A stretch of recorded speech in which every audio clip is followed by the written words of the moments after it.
ever since you guys invited me to be on this, I've been listening. I've figured out that I actually This is how sleep I was so going to much start the better. show. I was going to Yeah. be like, No, really. heard that we're all sleeping together now.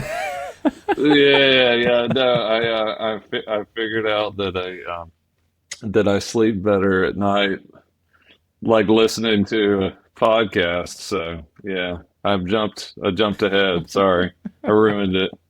So I don't know if it's romantic or awkward or wonderful or it's maybe all those Maybe things. architecture I needs have more no of idea. this.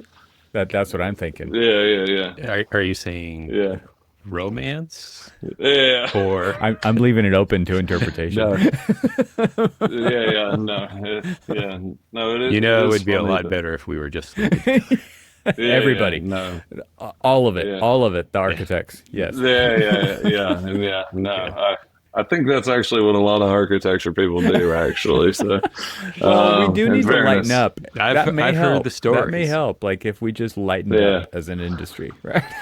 yeah, yeah, yeah. No, You know, totally. Yeah. it was interesting. I had a conversation with, we have a couple of externs in our office this week, and they're just kind of like shadowing, looking at like what they're getting into and stuff like that. And one of them happened to be a military veteran, and they were like, "Oh, I want to make sure that you talk to Cormac. He can kind of talk you through like his Sure. experiences in anything." And I was telling her that you're gonna sit there and you're gonna watch everybody scurry around, running into each other, acting all crazy and stuff, and you're just gonna sit back and say, "Dude, it's not that hard. It's not that crazy. Like, you're stressing over nothing." Yeah. And she's just like, "Oh my God, I know." She's like, "I don't understand that these people think that this is pressure." Yeah. I know.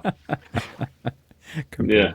I know. And I was just Yeah. like, I was like, "I know." It's funny. I was telling Evan last time, and I actually heard one of your episodes where you were talking about being an ACE mentor. So I did that for years. I think 10 plus years. I was telling Evan I was an anti-architecture mentor. I tried to convince everybody from going into architecture. I'm like, it's a life of heartache and misery. I Don't was do going to it. bring this up as Be an well engineer. because of this to me sounds like an Well, then I should amazing just shut up. icebreaker here. Like, Well, then I just give explain up. what you mean by an anti-architecture Yeah. mentor.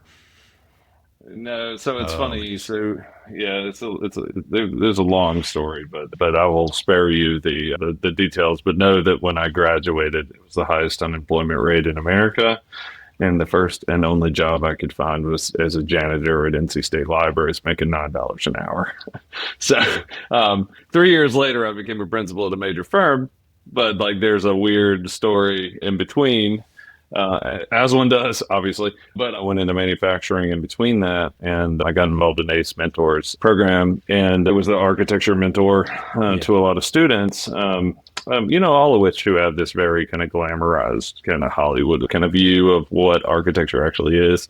I mean, hell, half the architects I know don't even can't actually figure out how to describe what it is that they actually do. So I was just trying to be very honest and real with that were looking at going into the profession. One of which who I still work with every day almost. I've known her since she was 14. She's amazing. Like, she's like 28 years old and is a rock star designer. And I got her a job at Sanders Pace Architects in Knoxville, Tennessee, but she still works with me on some public art stuff. But there was another kid one time. He was just I was like doing reviews in NC State, and this guy comes up to me. He was like, "Hey, man, I've met you before." And I was like, "Really?" And he was like, Yeah, you gave a talk about architecture and you tried to tell us not to go into architecture. And I thought you were the biggest jerk. And now I like look back on it and I'm like, that dude, he was trying to help me out, man. Like, I should have listened to that guy. And like, yeah, that guy still reaches out to me and I occasionally talk to him. And he's, I think, trying to figure out how to navigate his change of career path. Well, let me go. So part of this conversation that I was having with this girl who's, I think, a junior in college right now, and she's 15-year Navy veteran. And Jesus. And so, I was talking to her and I was just like, because we started talking about podcasting. She's like, "Oh my God, why do you do podcasting?" And it was just, we were I kind of try to explain it to her the same way that the way I wish the Army was at the time. It was sort of like the way of why we do the podcast, but it's also one of the ways that one of the reasons why I do Ace is I came from the other side of the tracks in a lot of the people that I work with in Ace, they've never even heard of a career in architecture, never considered a career in architecture, design, or construction. They have never been exposed to this. And so what I try to do is bring my experience of coming from a non-conventional background. My father was a line worker at General Motors, and that would have been my fate, or whatever would have been my fate. But, Sure. I pursued the circuitous route of going into architecture.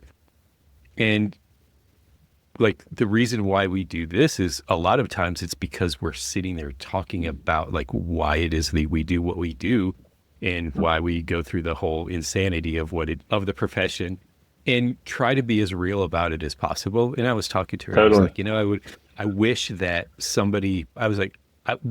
if my recruiters told me the truth about the Army, would I have gone in the Army? Probably. But if the, academic counselors would have told me, what architecture, it's funny you said this right?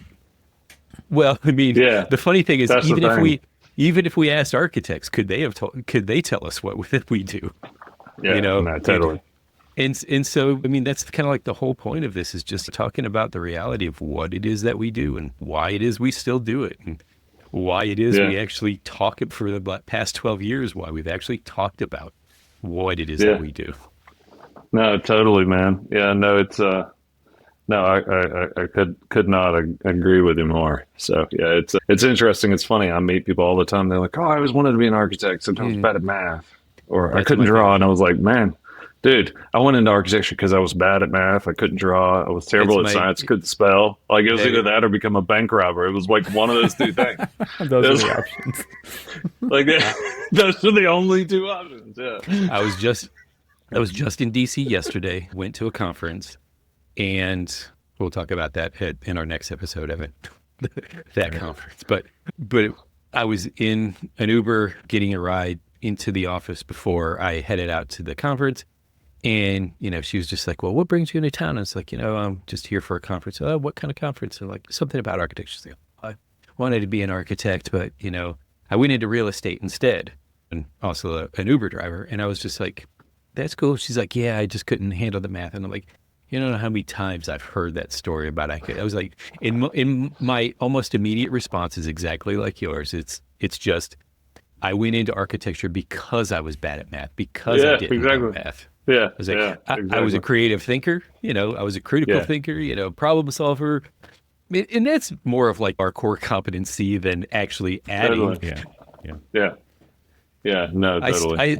I mean, this is my best I was just going to say, right like, here. you just mentioned addition, and that's what you're bad at is addition, Cormac? Like, like you're good at trig and calculus, but addition, that's the hard part. Yeah, exactly. Yeah. Is that how this is going to go? That's how this is going to go. I know where you live. I know where you live. I don't think you do. Yeah. You kind of do. All right. I do, All right. actually. Yeah, I that's have it right. pinned. Yeah, I know. You stalk me. Okay, so we have not formally introduced our guest. There's a third voice on this podcast. Oh, For the sorry. astute listeners out sorry. there who can't tell the difference between Cormac and I already, there's a third person on this call. People watching this already know this. But William Dodge, welcome to the podcast. Architect, artist, Thanks for having author, all kinds of things. You sound like you're a Renaissance man. The reason you're on the show, and I'm just gonna read a quote. I'm not even gonna. I'm gonna have you describe what you've done here. Technology will change the way we practice. If we're lucky, the industry will reimagine itself entirely. That's the quote I wanted to lead off with, because I think that's kind of like the tag of this article that you've written. I want you to introduce it, but welcome to the show. It's great to have you here. Thanks. Yeah, thanks for having me. And for clarification, I should very briefly clarify the fact that I never actually got my license. I used to run major practices. So I used to run major practices, but I believe that the world is a safer place without me having you're the going to ability take to be able the to SAT. stamp a You drawing. might as well just make it the ARE. Yeah, I think. Yeah. No, it's funny actually. And speaking of people, the architects, my girlfriend, her father had one rule growing up. He was a senior architect at Albert Kahn. You will not be an architect. You will not date or get involved with an architect. And so when I quit my job, I was the managing principal of a firm called Hanbury. And when I left, in the North Carolina office in particular, so when I left, Amelia told her dad, she was like, well, congratulations, Dad. All your greatest fears have come true. I'm now dating an unemployed architect. And I was Not like, an architect. correction, unemployed pretend architect. Pretend architect. Yeah, that is what yeah, no, Yeah. but it's, no, I used to run a major practice, about 45 people. So it's obviously, I know quite a lot about the industry, but never bothered to get my license for a variety of reasons. Not the least of which is actually the fact that I believe that architecture in general has become such a commodity in the United States that I'd actually rather have the title of designer than architect anyway. And yeah, I mean, the whole industry, to kind of go back to your question, I mean, the whole industry is kind of built on kind of, exploiting the resources of young designers, working them indiscriminately, and billing them out significantly higher to basically pay the salaries of principals, et cetera. And that's how it's always worked. And it's never evolved. And it's a profoundly broken profession. I think anyone that you talk to that actually works within a profession would agree with that. Now, what does that actually mean, and what are the paths to move forward is the question. Point in the article that you referenced is, I believe, so kind of through a weird series of events. I mean, going back to Cormac, what you said earlier about where you grew up. I grew up 50 feet from a tobacco field in eastern North Carolina, man. So I totally get it. I mean, my father was like a university librarian, and my mom was an English teacher. So I mean, there was like, it's not like I was, going to go work in a factory or anything like your experience, but I wasn't necessarily surrounded by architecture. Well, I mean, I was. It was just the tobacco barns that I grew up with. And so, yeah, it's like for me, kind of going into architecture, I believe that I could really open people's eyes to new possibilities, and kind of thought about architecture as being this kind of really great architecture helps to tell a story and to help maybe it's naive, but could better humanity in some way.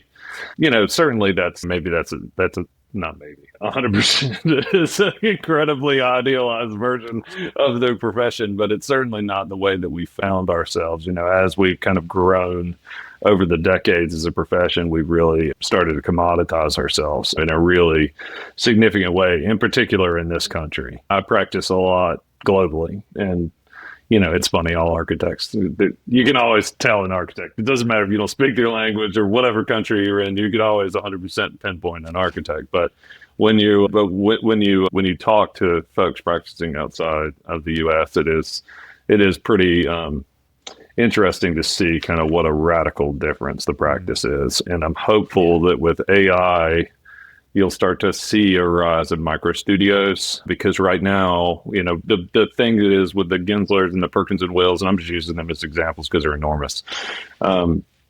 They win a lot of their projects just simply through iteration, production, portfolio. Okay, well, through a weird series of events, I found myself on the Fast Company's Impact Council, which is kind of like their board of executive CEOs and stuff from all over the world, which is hilarious that I'm on there.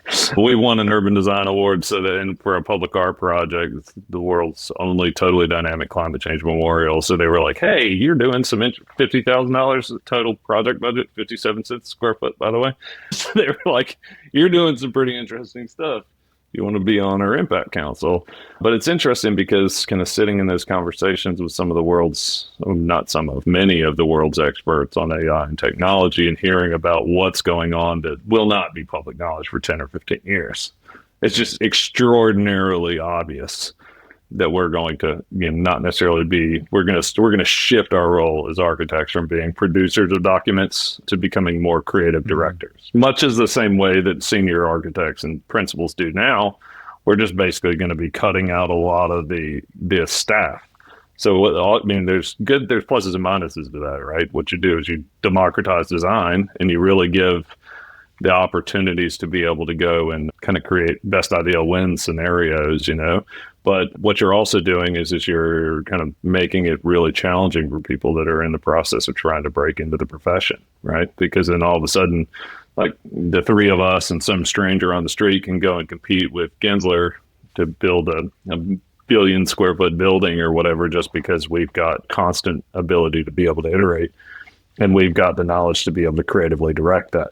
Well, Susie or Bob that's coming out of school doesn't necessarily have that.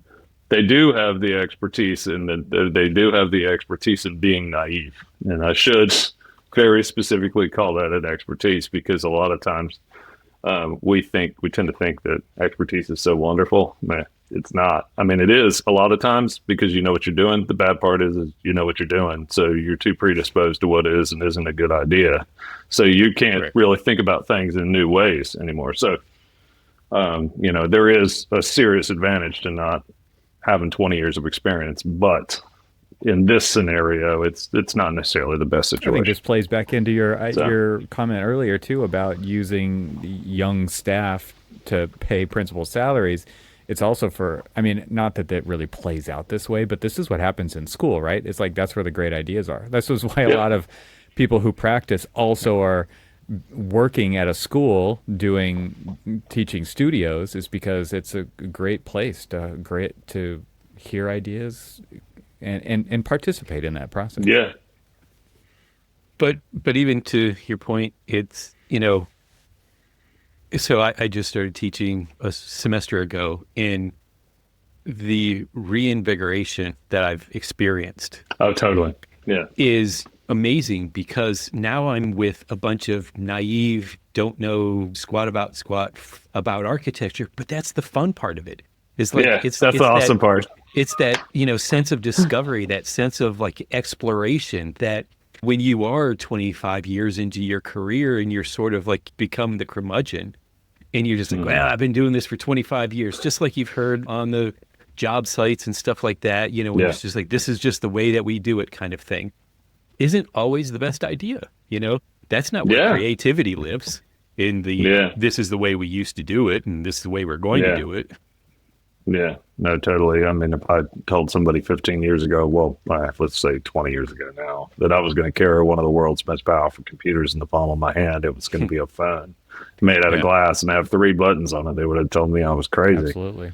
But, the trick is that the world's greatest innovators are inherently the people that don't know any better, right? Yeah, I mean, that's Steve Jobs, one of his famous quotes, like, maybe it might not even be Steve Jobs, but it's like, we don't build these things based on what our customers tell us they want, right? It's like Henry Ford also, right? People said I wanted a faster horse, right? Not a car.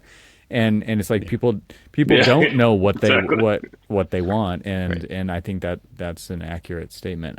I'm curious, from your point of view, you talked earlier about this idea of curation, right? Like orchestration, like the idea that basically what you said, it like principals do it now. You reference this in your article, creative direction, and it's like you're marking things up, and then the minions and the computers and the robots and the interns and the younger, like whatever you want to call it, like they're doing the actual work, but this idea of curation and really going that direction. I'm just wondering if you could expand on that a little bit, because I want to make sure that this lands, because I also think it's true. It's like technology is happening at an astounding rate, and also I don't think architects should be competing on the quality of their drawings, because architects, I don't think, should be competing in that space at all. When it comes to, like, Cormac works with large scale contractors on projects who are redrawing everything anyways, because they're drawing it how they need it, right?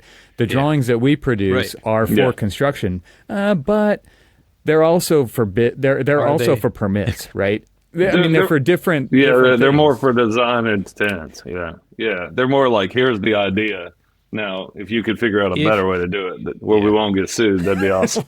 But see, I kind of wish that was true. And so, Evan and I have talked about this in the past, where, and even in your article, you're talking about kind of like setting up the stage for technology to basically take the mundane tasks and things like that out of it, so that we can go back to basically what it was that we came to this profession to do in the first place. Where the value is. You're talking about exactly where our value is.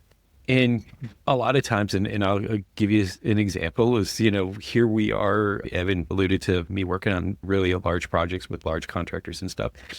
And they are exactly doing that. They are taking, we had a conversation last week when I was kind of like loading up all my drawings, and big project, 2,156 was what I had told him was the amount of drawings that were done. So think about like the obscene amount of production that went into that. But actually, I finished uploading all of the drawings, and it ended up being 2,586. So this is why I never got my license. This is not, and as he said on, and as he said on the last episode, that is nothing to be proud of. And I totally agree, because ultimately, at the end of the day, once they start producing shop drawings and things like that, all of those drawings are kind of pointless. They've become just some, Well, you build a model, to get drawings, and then those drawings go to build another model to make more drawings, right? Like it's just like, what the hell is going on here? It's this weird cyclical event. And so you sort of ask, what's the point? Why go through these? And, getting back to this kind of like this notion of us being more of like the creative director sounds far more appealing to most everybody when they don't really know what architects are all about anyway. And sometimes neither do we. And really, we got into this because we wanted to create. We wanted to have impacts, or we were duped. One of those things. Or we were duped because, we thought we didn't do enough research. We didn't somebody. I was telling somebody that, I went into fine arts, I went into the Army, I went into architecture, and even dabbled in archaeology.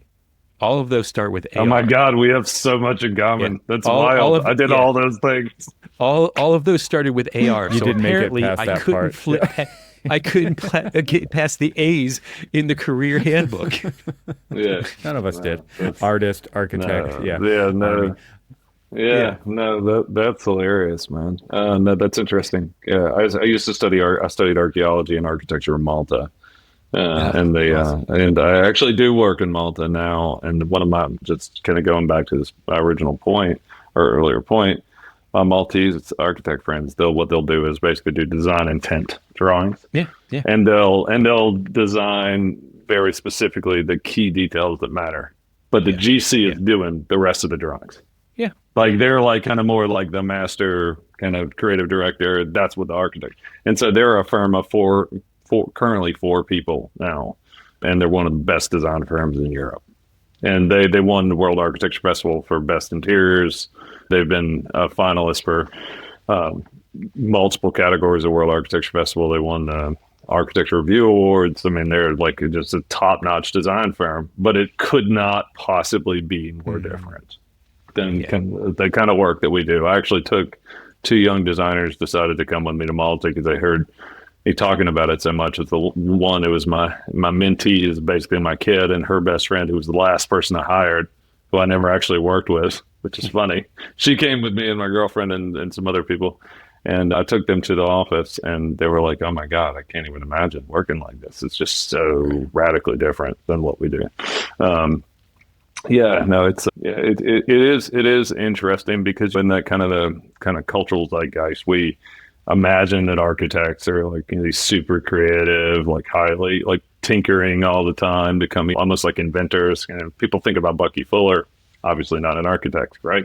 But did a lot for architecture, So, but people think about folks like that, which is just sadly that's not the case. I think of there was that famous meme or the Instagram post or whatever it was that was going around, like I want AI to do my dishes and clean my house, and so I can do my art. I don't want it to do my art for me so I can do those other things. And I think that's kind of what we're talking about. I mean, when I talk to people, I have a friend who's one of the world's experts in AI, and he was telling me they have whole synthetic teammates that work all night, and they come and they're like, hey, Will, how's it going? I've been working on this all night. What do you think? And then it's like full on conversations, and they grow with you in levels of experience.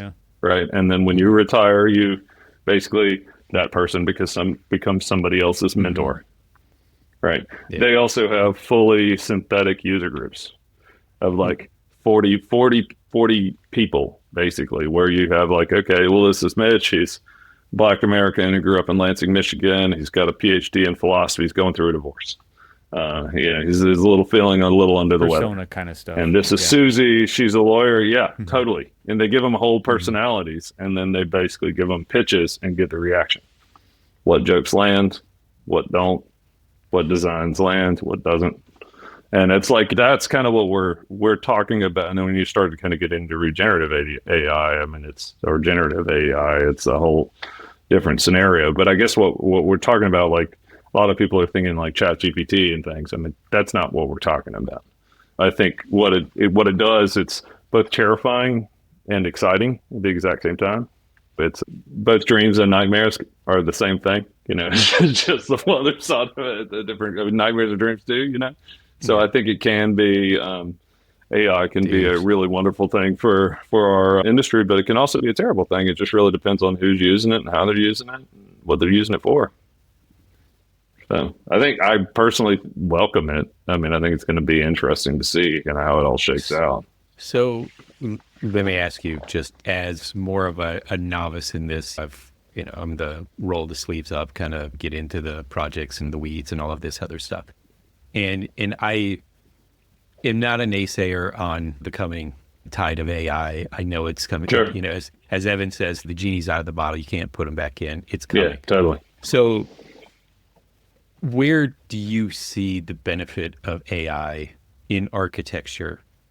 Not just kind of like big picture stuff, but also like where it is going to kind of improve the lives of, let's just say, the minions that are in the trenches, that are kind of grinding it out every day and really kind of like losing touch with the reality of what they actually wanted to get into architecture. I'm raising my hand to just preempt your answer, William, because I want to add to it. And that is like the thing that Cormac just said. Cormac finds value in that, right? Rolling up the sleeves. Yeah. Project managers find they perceive value, I'm going to say, because I don't know if they find value in this, in sending a lot of email and checking things off in an Excel spreadsheet. And like that busyness, quote unquote busyness, is like that's what they go to work for. That's what they get paid for. They're not taking a lot of risk, although, I'm sure that's you could probably debate that, right? But Yeah, you can debate it. If you say the wrong thing in an OAC meeting, you're getting sued. But there's a lot of people who are quote unquote busy doing stuff, and you're not talking about that stuff. You're talking about getting rid of that stuff so that we can do more valuable things. Not everybody's cut out for that. Right. I'm just going to posit that. And I'm also going to posit that not everybody is able to do the mindset shift, the behavior shift, to become the orchestrator, to become the curator, to become the tastemaker, to do all those things, because they're super comfortable doing the busy work. And like that, to me, like that's just a different type of person. And I'm not saying like one's good or bad. Like I kind of am, but I'm kind of not, right? It's like there's, because what you're saying is like this wave's coming. I agree with that. And there's not room for everybody who's currently signed up to be in this profession, because the machine's going to do a lot of it, right? And so, I mean, there's architecture schools pumping out graduates all the time. And I would say there's been too many people in this profession for too long, like honestly, because we have this issue of paying these low-wage staff people to do high-dollar work. And there's that line just keeps going out the door. As soon as somebody gets fed up and leaves, there's somebody to take their place. Yeah.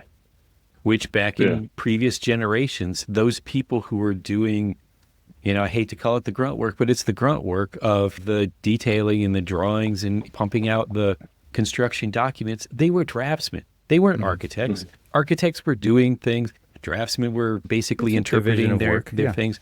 Do you think that, and I've been listening to a lot of biographies on architects over the past couple of weeks, months. And I've been listening to some of your thoughts on them. Yeah.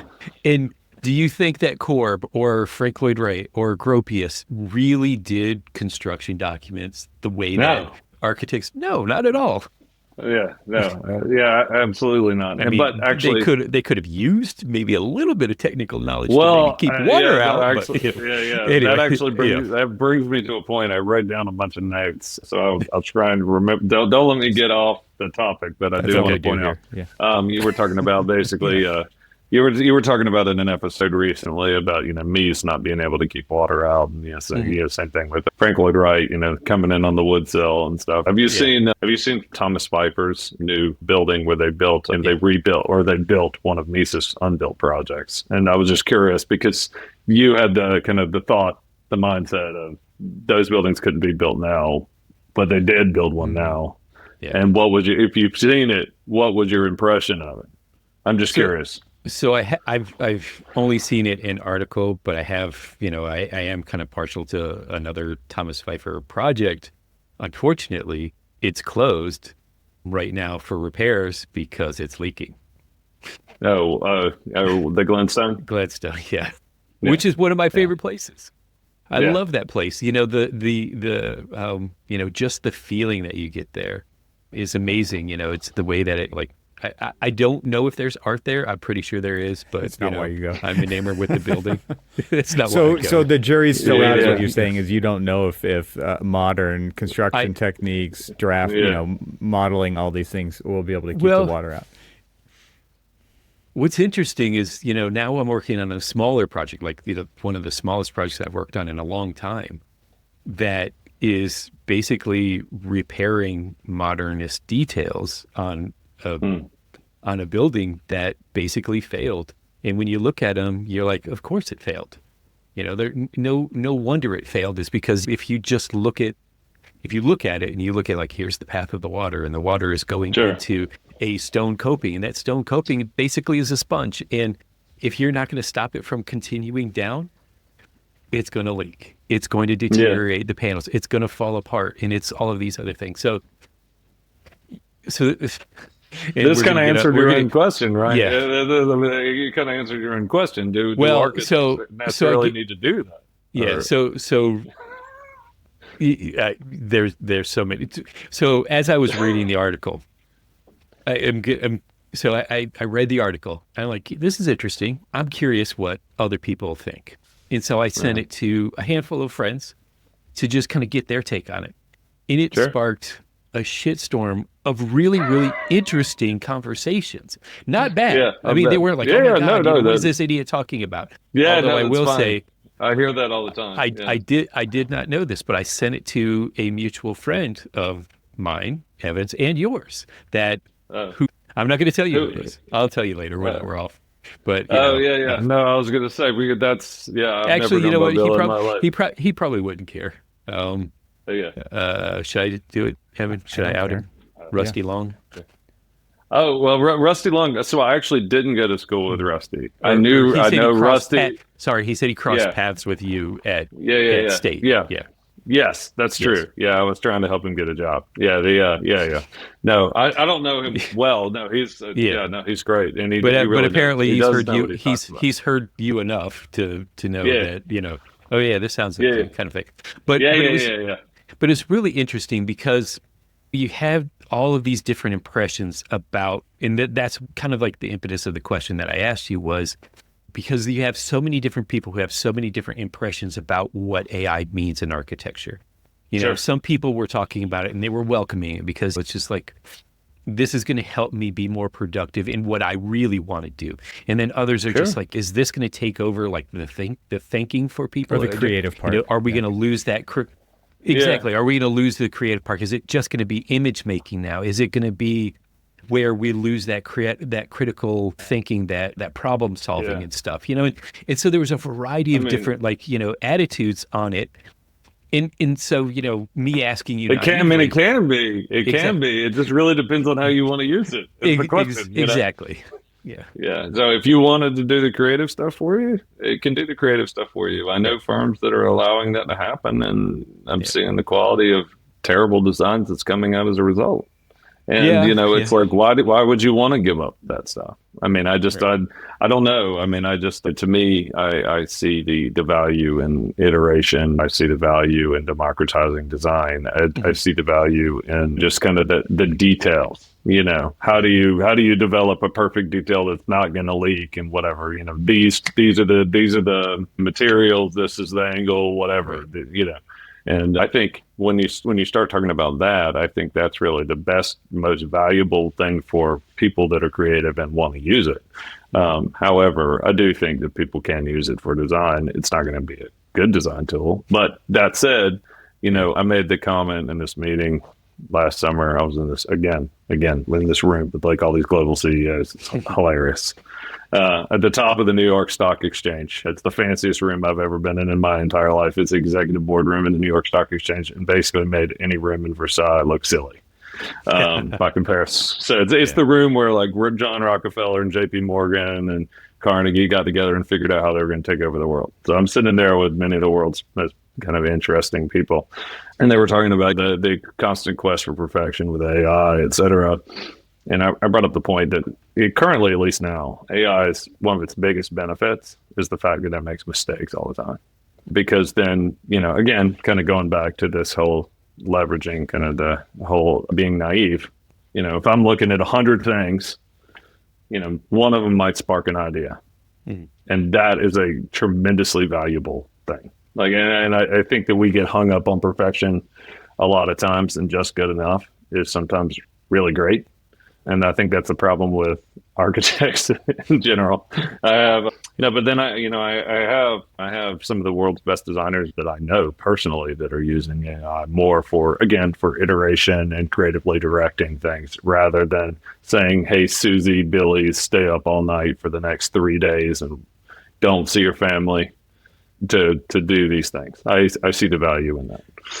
Can you explain what you mean by these micro studio idea, or maybe give a couple of, just give us an idea of what you're talking about, because I think again, like that's open to wide interpretation. Like, what is a micro studio? But you talked about this group of 4 in Malta, right? That are leveraging technology in what ways, and also kind of like the decisions that they've made to be the practice that they want to be.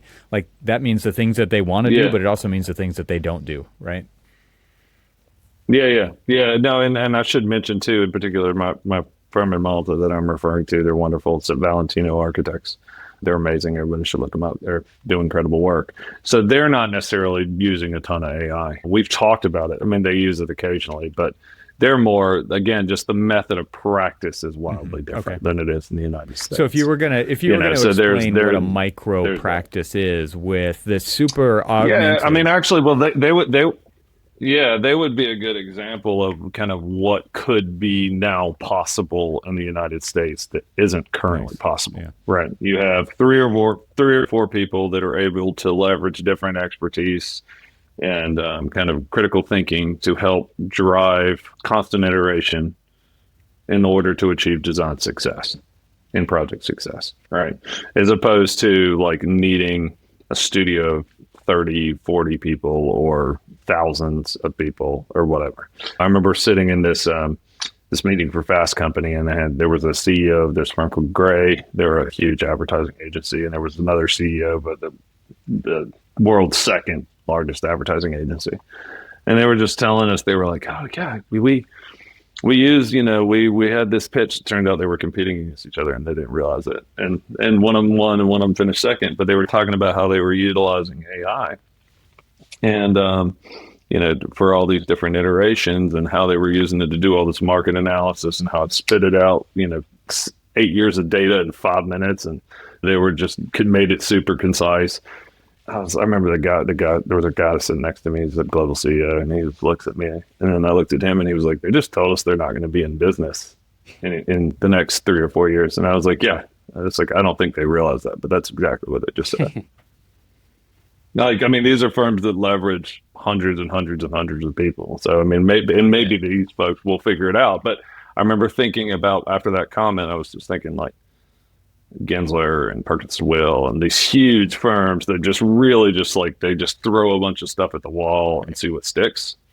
Like, I just don't see a place in the modern world with AI where that's going to still be a relevant business model.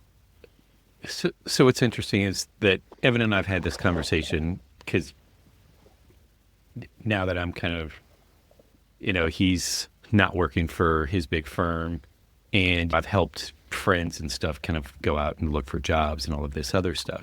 It started to kind of like dawn on me. I was just like, what's missing in the jobosphere of architecture is basically kind of creating a consortium of like A quality architects. Totally. That's a really bad way of explaining it, but just these amazing But I know exactly architects what you mean. Yeah. that are just remote, and they're just working wherever it is that they are, and that Totally. that you're getting like the best minds, best talent, best passion, and you're going after same projects that the Genslers and people like that are doing.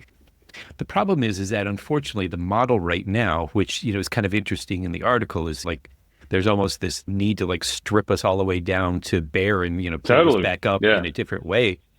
Is that everybody thinks that, oh well, I have to have the Gensler, I have to have the big Starchitect and stuff. And the problem is that a lot of times you're not getting like Gensler's A team. You're getting you're getting a breath and a pulse. Yeah. Like that's what you're getting. You're getting the Q team. Yeah, exactly. Where you may be hiring.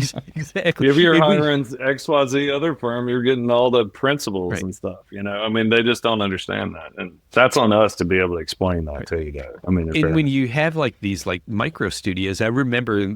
So I'm going to give you a little like history on like me, and so I see this little project that I have hovering over my head next to the light that Evan was asking me about. That it was me and my college roommate. We didn't have our licenses yet. We were helping a friend write a request for proposals for a project that they were looking for, and we helped them craft this document to issue out to some really big name architects. And these were architects that still to this day I kind of revere the work that they do and the quality and just like the passion that they have for it. Sure. But so we just gave it to them. They started getting the proposals coming in, and they called us up and they're like, well, hey, this project pretty well because you helped craft this document. Why aren't you guys submitting? And we're like, well, we don't have a license and we don't. Details, man. Well, so come to find out, they basically kind of like asked us, hey, can, just, we want you to come and present. And me completely out of my comfort zone, completely not knowing what the hell I was doing, gave a presentation that apparently, I honestly wish I recorded it because I have no recollection of it at all. But legendary. But apparently it was so impassioned that these firms that, again, are some of my favorite firms in the country, we beat and got this project. And that's amazing. Then won big awards for it and all of these other things. Yeah. And I had absolutely no clue of what the hell I was doing. That's the best way to be sometimes, man. I came into it every single time. He talked about that, just being naive, right? Like that naive is sometimes exactly. That was it. And that's what I'm saying. It's like, and so like these, in these like micro studios they're like, okay, I know I'm competing against like the Genslers and whoever else. Yeah. But, and so, you may come into it with like this lack of confidence that, I'm just tiny, but you come into it with a completely different mindset. It's like, all right, fine. It is a David and Goliath thing. Let's go after it.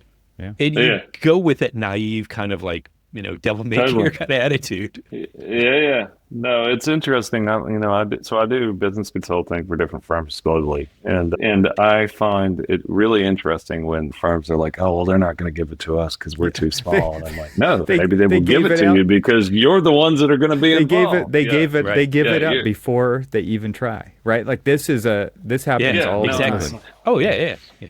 Yeah, no, I used to use the quote that, my wife would have never married me if I hadn't asked her out, but then we got divorced, so I don't know that really works anymore. But the point remains the same. You know what I mean? Yeah, my ex-wife and I are very good friends. She would think that was funny. But the whole point, I guess the whole thing is, though, is the reality is if you kind of go in with a defeatist attitude, you've already lost. And I think there's a lot of opportunity for people to leverage their strengths and what they're good at moving forward using technology. Am I an AI evangelist? No. Do I know the most about it? Absolutely not. Do I sit in the room with the people that do? Yes. Like, do I hear what they're doing? 100%. So it's like, it's the reality that's coming. It's kind of like, okay, people, it's kind of like I think about, you used the example of Henry Ford earlier, people are like, what is this assembly line nonsense? Where we craft, these beautifully crafted cars or whatever. Yeah. How many of those people are still in business? Or you look at the stock, the top 50 stocks from like 1940. How many of those companies are still in business? Right. Right. It's like the reality is we have to always be iterating, and you would think that architects would be not better at that. You think our industry, not on ourselves. Yeah, no, 100%, no. Bankers and lawyers are way better at iterating than we are because there's more money in it in iteration. Where we are, we're just afraid of liability. That's like we run like crazy from liability, and we're always worried about changing anything. I mean, I think the AI has a lot to do with that. Well, I mean, just think about sorry, I didn't mean to cut you off, but I mean, it's just like, think about like Blockbuster was the leader in totally home entertainment. And they saw it coming and said, Or Kodak with the digital camera, right? There's a lot of examples. It's like, where the hell are they? Yeah, exactly. Where the hell are they now? Kind of thing. Gone. So one of the things you say, William, in your article is, burn it all down, start over, right? And I think that is it's really hard to change institutions, big institutions. And I think we can definitely consider our profession an institution. Totally. And there's this, because we have institutional problems. We do. And there's, it's very, very, very difficult to change it from the inside. A lot of people go outside and try to change it from the outside and have just as big of a problem. Yeah. Right. Speaking from experience. Yeah. And then there's this idea that like empires have to crumble. I mean, I don't know if this is an empire, but you got to start over. We're watching it right now in real time, bro. We're talking about different things, but we're watching it right now. Yeah. But so I'm curious. I wrote an article. I'm curious. Yeah, and I would love to talk about that. I'm curious. What do you? Okay, so let's say that there's definitely going to be architects who are interested in pursuing what you're talking about. Yeah. There's a lot who are not, who are just going to ride it out, right? Write it into the grave. But I'm curious, like what are your recommendations to prepare for and shape a new future of the profession? What do you think? I mean, in terms of architecture school, and what I tell students all the time is just, try and hone your creativity skills. Don't necessarily worry so much about specific programs and stuff. If people are hiring you because you're a great renderer or you're great at Revit, that should actually be a red flag anyway. You know what I mean? So, like I can, well, not me because I'm not an architect, but people that I work with can teach people how to be great at Revit or whatever different programs, but you can't teach people how to think critically. You can't teach people how to be fun to work with. You can't teach them how to have a great creative eye, and you can't teach them to have a good sense of humor, et cetera. So I mean, from my standpoint, it's like, how can you come out of school as the most well-rounded, kind of curious person possible, because I think that is the real key to moving 100%. Forward in the profession. And the thing is like, to your point, Evan, there are going to definitely be people that aren't going to change. And do I think that firms are going to start to change this way? No. But what I do think is there are going to be small firms that are going to start to form from other people that start to see opportunities like this.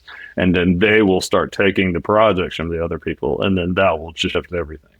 I'll give you an example. So like we used an example, my friends in Valentino and Valletta Malta. But I'll give you an example of myself. So in 2020, I started, and I don't even know if you guys know this. So in 2020, I started a public art practice with two buddies called a Gang of Three. And we were just trying to kind of find something to do and do right by kind of our city. And we had this opportunity that came out as for a $50,000 total project cost. It was actually 35, but they raised the budget. let's get crazy. It was $50,000. It was a creative education display to talk about flooding. And basically what we ended up doing was, and kind of through a random stream of events, we ended up creating this 2-acre interactive project that since won 13 national and global design awards, including one from Fast Company for honorable mention for best urban design. We won Architects Newspaper for Editor's Pick Best Landscape Project in America. There's like Google Award. We were up for global finalists for Landscape Project of the Year, World Architecture Festival. It's hilarious. Okay, like we didn't really know what we were doing. We were just trying to make a difference in our community and leveraging growing up in East North Carolina, there's not a lot of money, certainly not a lot of money for art. How can we do more with less? And we just use design thinking, kind of critical thinking skills, and kind of using things like nature, sightlines, prevailing winds, and stuff like that as our collaborators, right? And to be able to create a meaningful experience. Now, what's since happened is so one of our partners was a landscape architect who's now just blown up. He had just started another firm, and he's from Ground Control, Will Belcher. He's amazing. He's blown up, and now he's become the favorite to a lot of these architects and people like that. So he doesn't really have much time to be involved in our practice anymore. So he had stepped away. But now Lincoln and I, my other partner, we're doing projects all over the world. And we're doing we have a Black History memorial we're called a Gang of Three. We always partner with a third person anyway. Our first project would happen to be with Will. He's left, but on the next project we partnered with a friend of mine from architecture school who's third generation Richmond native whose family was enslaved near there, I believe. And we went to architecture school twice, and so we partnered with him on this project because we were doing got hired to do the public art within a building. But what we ended up doing was convincing the client and the building architect to let us turn the building into a giant piece of public art that firefighters inhabit, right? And it's getting ready to open in a couple of weeks, but it's on the site of a former Confederate Army camp, right on the terminus of an extraordinarily politically and historically charged site less than 3 miles from the Confederate White House. I guess my point is if we had been traditionally practicing architecture, we would never be able to do the projects that we've been doing. And then all of a sudden now you use those as a couple of different examples. We've been able to do some pretty incredible things with just 2 or 3 people and thinking creatively. And that's not even thinking about AI. Just imagine what you could do if you start having all the production. I guess my point is once you kind of step and remove yourself outside of the kind of the normalcy that is architecture, I think you start to kind of see some of the cracks and the flaws and how you might be able to fix some of those things. So as I mentioned before, I was a previously managing principal for a firm called Hanbury. They had previously had an office in Raleigh, North Carolina. They were there for 5 years. They were about to close. They were about to close the office. A friend of mine became the CEO and asked me to basically restart the office. And at the time I was thinking about starting my own practice or moving overseas. And David had this really good pitch. He was like, you know what you should do is you should start your own practice and you should call it Hanbury and I'll pay for everything. That's a nice way to put it. It's an interesting thought. And I was like, well, here's the deal, man. I'm never working for anybody again in my life. I'll work with people and have people work with me, not for me. And there's a couple of different conditions. 1, 2, I'm going to hire whoever I want. No questions asked.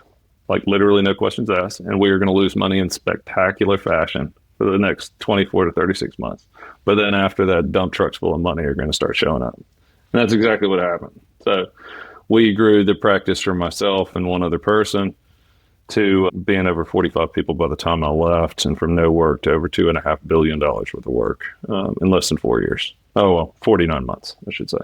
And then so what happened was I was I've spent my entire career kind of creating situations to connect the dots for people to be successful, whether it's recruiting people, whether it's winning work, whether it's designing work, whatever it is.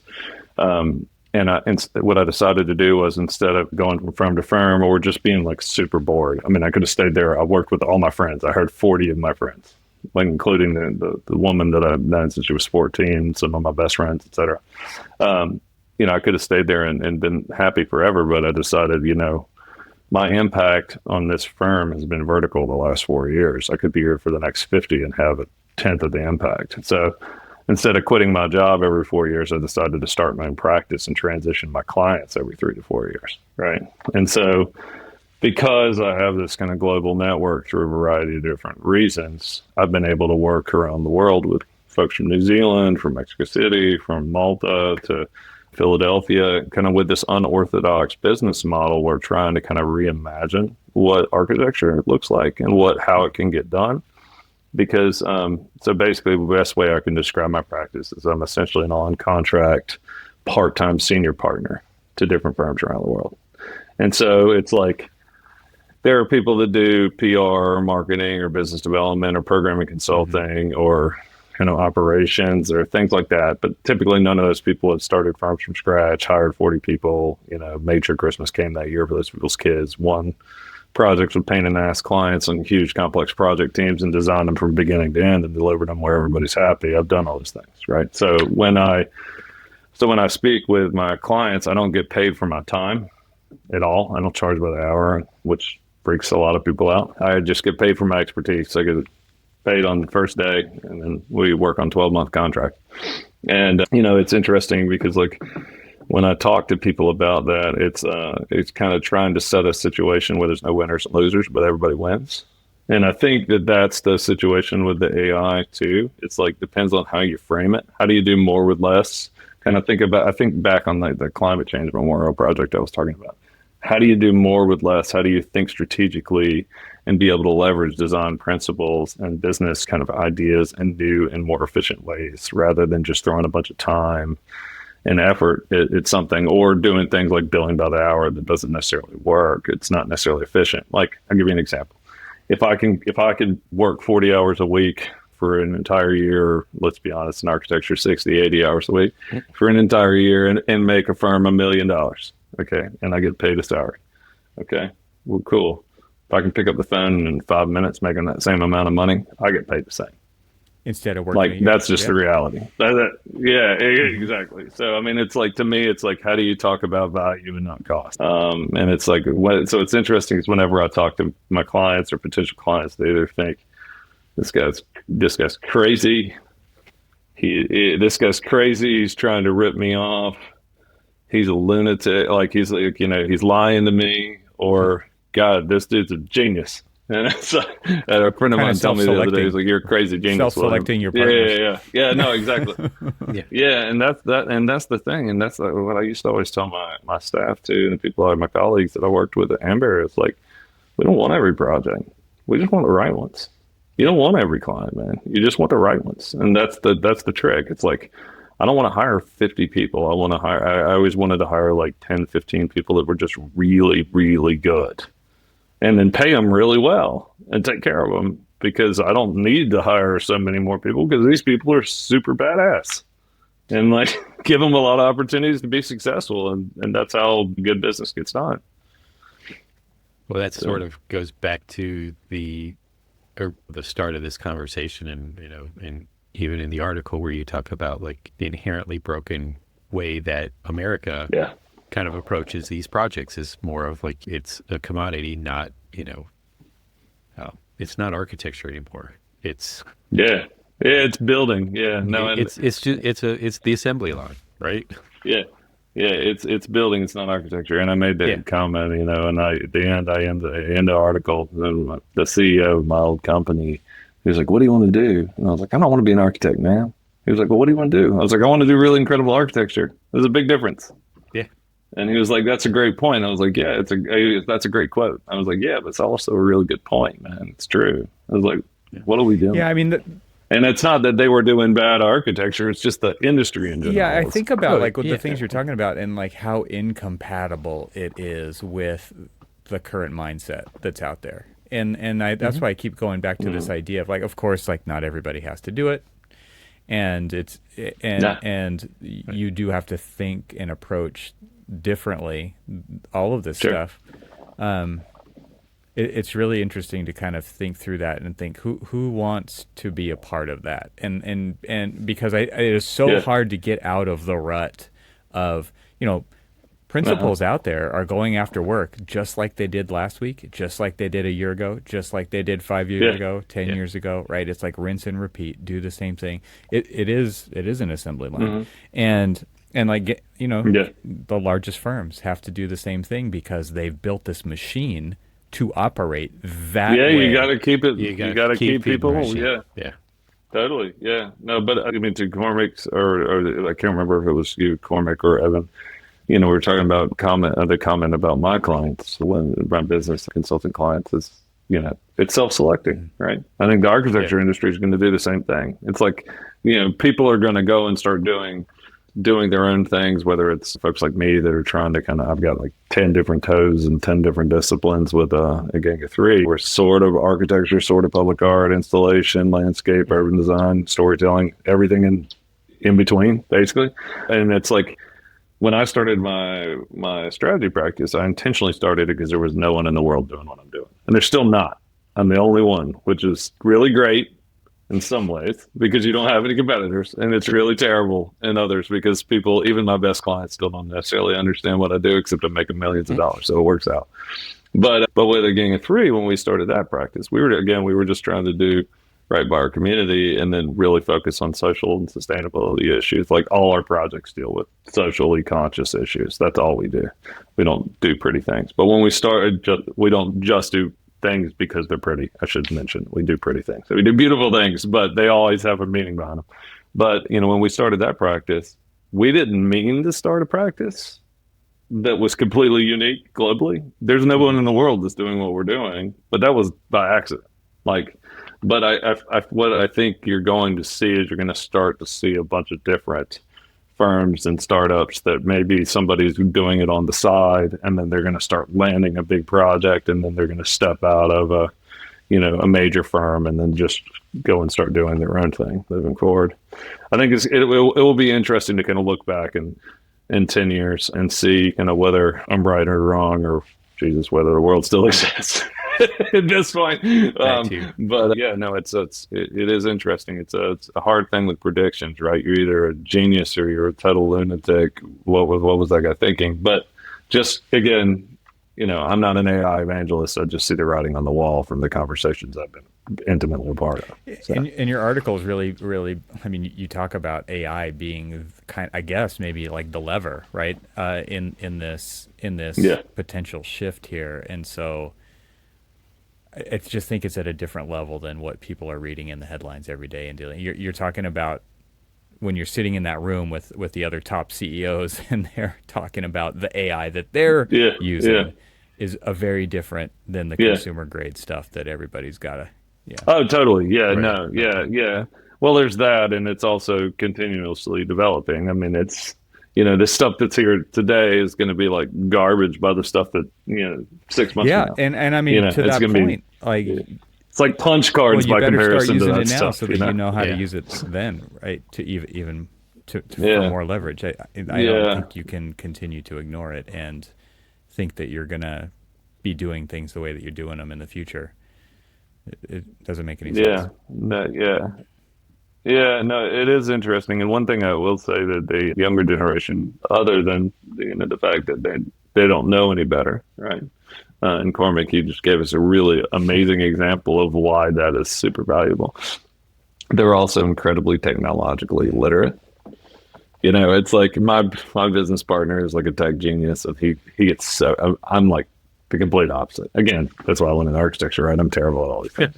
And so he's like, I thought you said you saved it in the OneDrive, and I was like, I did. I don't know where it is. It's like whereas like I have like my young staff would just laugh at me like constantly. They were like, and they were like, yeah, totally, yeah, no, yeah. I mean, not intentionally, but yeah, I've become so. Yeah, I got old, and it happens.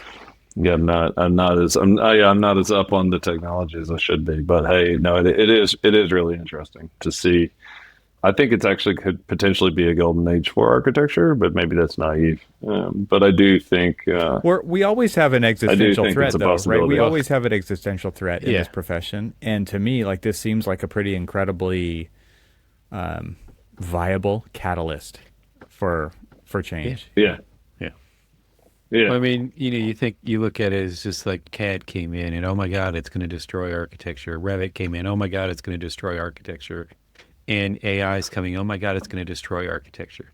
No, what's going to destroy architecture are architects. Yeah. And bad You know, clients. in I know we talk about this all the time. It's, and you even said it in the article about it's those that, are going to embrace it early on and Mhm. adopt it. That's really going to kind of ride this wave for change. Yeah. Versus those who are just going to kind of like stand by. And I'm hoping that I'm like in that little middle ground of like, yeah, I'll accept it, but I'm still going to draw with my pen and paper. Yeah. Yeah. Yeah. Yeah. Yeah, you're like the older architects that I know that I love very much that are like, oh man, I'm just gonna keep using CAD. I'm gonna ride this to the sunset, just to the very riding Well, that razor's edge till the very end. the funny thing is that I'm willing to accept and change and Yeah, adopt. It's just there totally, are certain like habits that I've totally. gotten Well, well, that my just stream of consciousness, my thinking is better as it's kind of like this direct translation from head to sure. hand.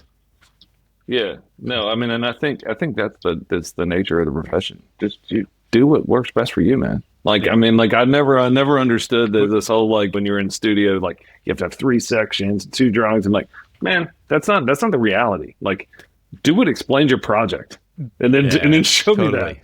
Yeah. That Like, don't just kill time doing all this stuff that doesn't tell us anything. Right. Like, because that's the not the real life. That's, yeah, that's totally not real life. as like the Yeah. thing because so what's interesting about the school I'm teaching at, it's predominantly taught by adjuncts. So it's all practitioners. And each of them have a very interesting take on how they go about teaching students and Mhm. stuff. And mine's more along the lines of like, what I see as the reality of the profession and how you fit in there and how you can make a difference or how like, Sure. people who might be one way can fit in and others. But I always was telling them, and I was just telling this to a group that, reached out to me for their particular project and just said, hey, can you kind of guide me? And I'm like, remember, you control the narrative. This is your story to tell. I understand that this is what they're looking for, but if that's not what tells your story, you've got to find the best way that you can convey your ideas and tell Yep. that story. And if Yep. and that's what we are, right? I mean, even through the drawings, even through our presentations, everything, if we're not storyteller first, it's it's going to be a horrible damn Yeah. project. Yeah, you can have the greatest idea in the world, but then, man, if you can't convince somebody to build it, it's just Exactly. my page.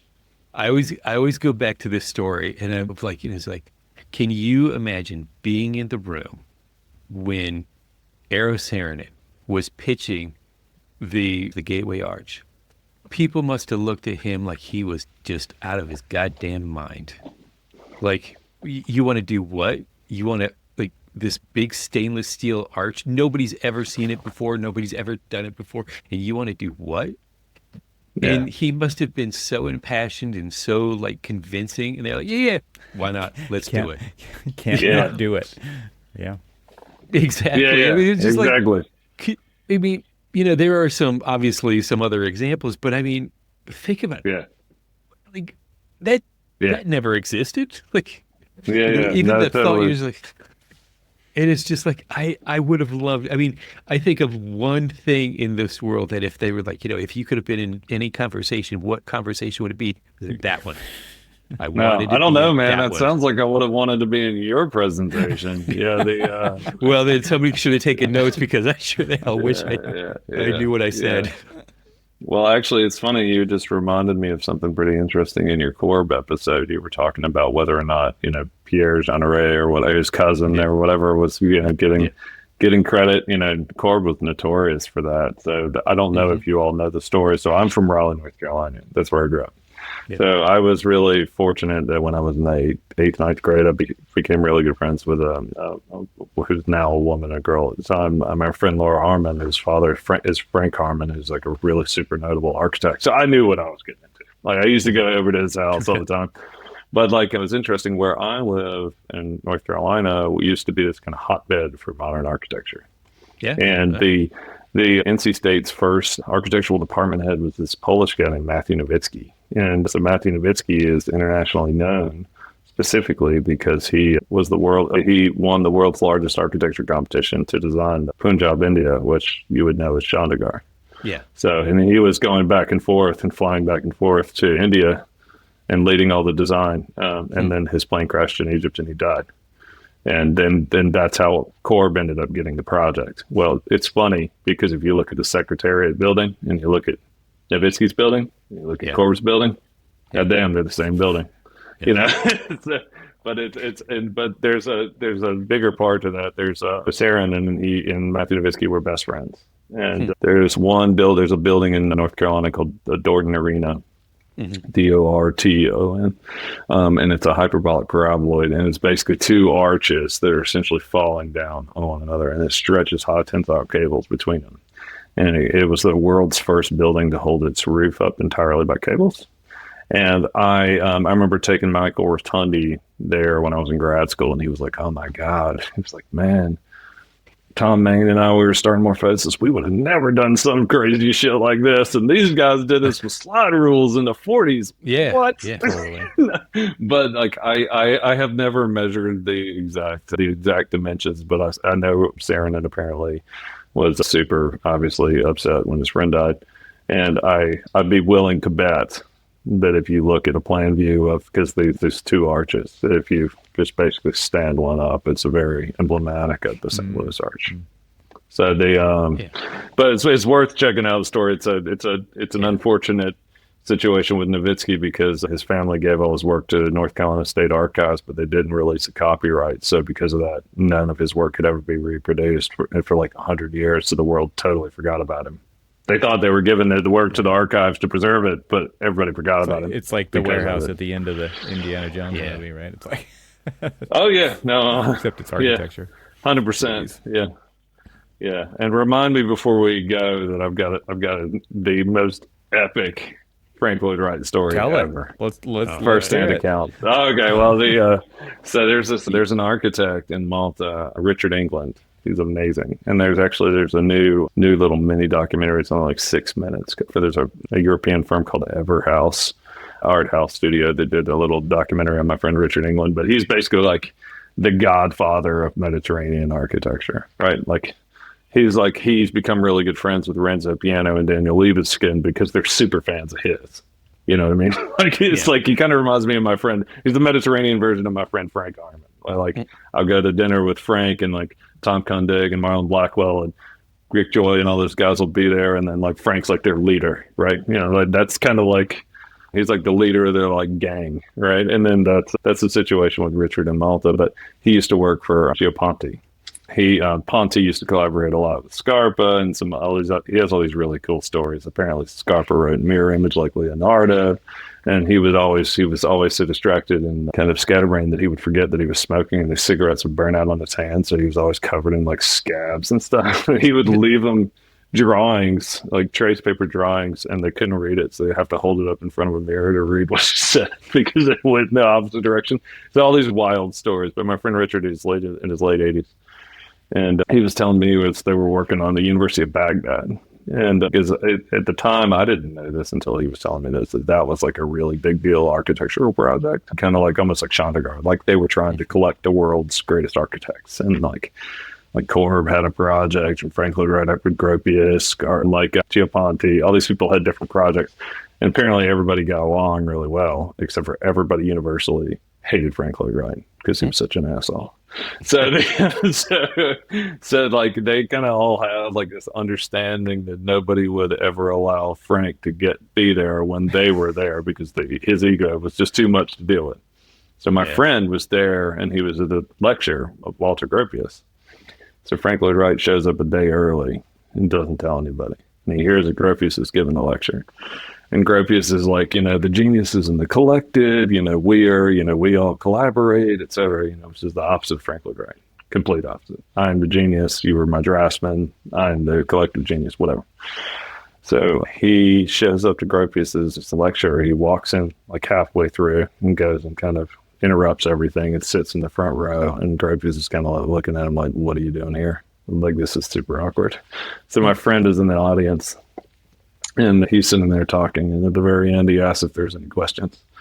And Wright raises his hand, and he says, "Let me ask you something, Walter. When you make babies with your wife, do you call your neighbors to help?" What an asshole. What an extraordinary asshole. Jeez. And I remember when he told me that, I was like, of course he said that. Wow. Man. So, yeah. Anyway, yeah, when you guys were talking about these things on your episodes, I was like writing down notes. I was like, I need to remember to tell him this and this.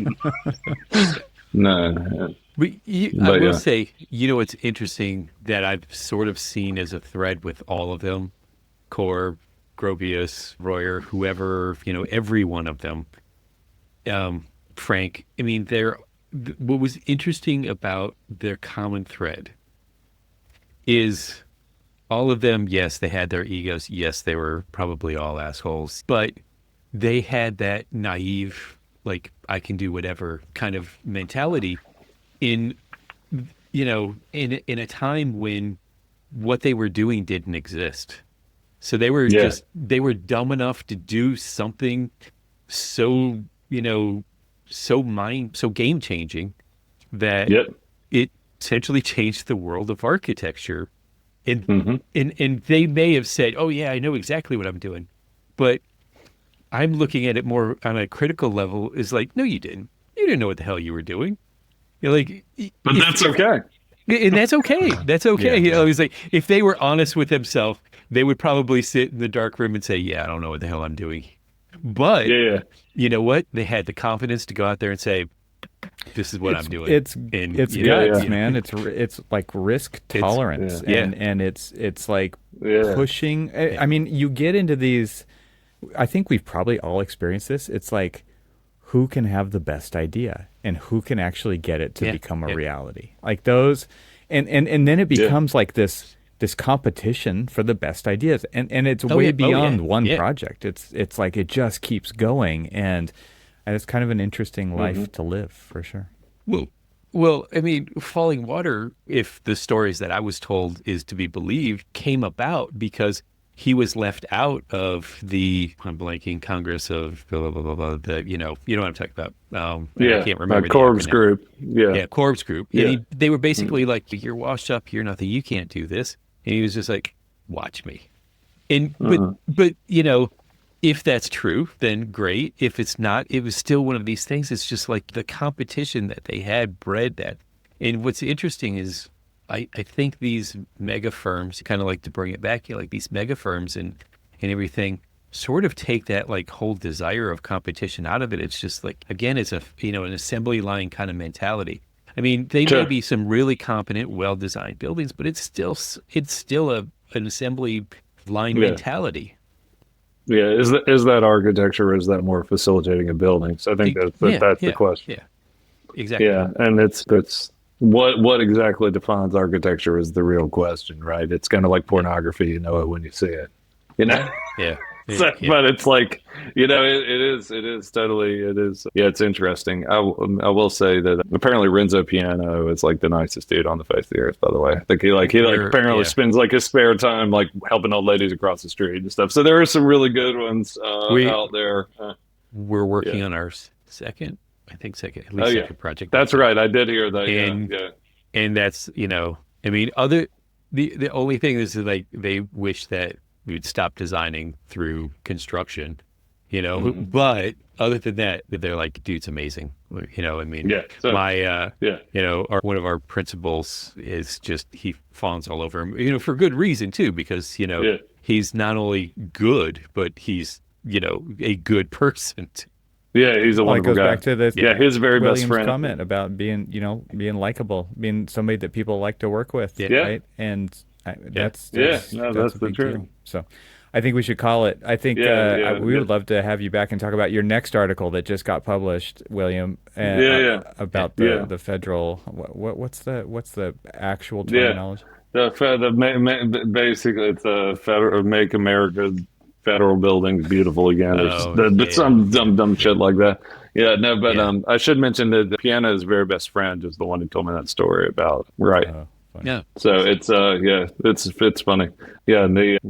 But anyway, there I had another story about Buckminster Fuller in Next Raleigh time. too, but we'll Next leave time. it Let's do it next again. time. Yeah, please, He- definitely. Great. Well, before I forget, Bucky did not actually invent the space frame. Somebody else did, Ooh, and he this actually is like never a claimed cliffhanger it. right He- here. Like you're just the right amount of clickbait with he this. didn't. Yeah. Yeah, he did not. He did not try to convince people that he designed it, but his business partner did. Another guy Yeah, in Raleigh yeah. that I'll tell you about Nice, next time. nice. All right, Yeah. cliffhanger. So, no, but thank you, thanks, guys. No, I really appreciate it.